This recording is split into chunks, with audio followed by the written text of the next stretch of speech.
साहेब आता किती बाईट दिली तर न भरणार तो खड्डा पडला, त्याच्यात किती माती टाकली किती भरलं तरी तो खड्डा असा एवढा मोठा पडलेला आहे का तो भरून न निघणारा खड्डा आहे.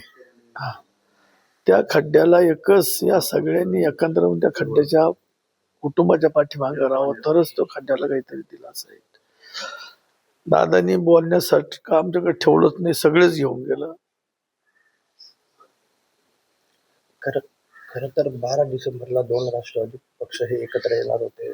8 तारखेची घोषणा ते तर 12 डिसेंबरला येणार होते. मी तर जसं निवडून आलो दादाकडे तशापासून मी पांडुरंगाला विनंती करीत होतो की हे दोन्ही राष्ट्रवादी एकत्र यावं आणि आमच्यासारख्या सामान्य माणसाला त्याचा दिलासा मिळेल.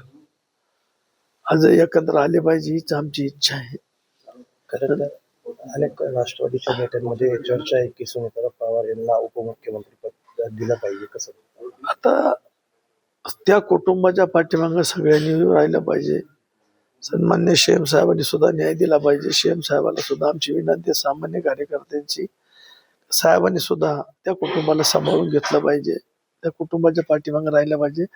राजकारण येतं जातं, राजकारण चालत राहतं, परंतु आज त्या कुटुंबाची जी वेळ आलेली आहे त्या वेळ सांभाळण्यासाठी सन्मान्य फडणवीस साहेबांनी त्याच्या पाठीमागे उभं राहिलं पाहिजे, पाठीशी उभं राहिलं पाहिजे हीच आमची विनंती. तुम्ही सगळे आमदार सगळे मिळून शरद पवारांकडे जाणार आहेत का?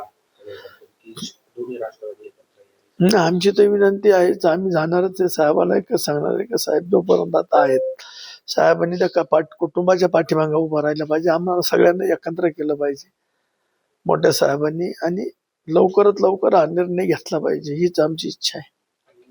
पवार यांना पण देखील मतदान आहे. आता ते मोठे साहेबाची इच्छा आहे, मोठे साहेब ठरवतील. आता मोठे साहेबच त्या कुटुंबात आता करते सारते.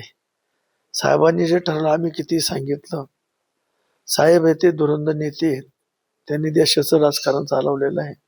कोणी काही म्हणत पण हे साहेब निर्णय जे घेतील तेच खरं राहील.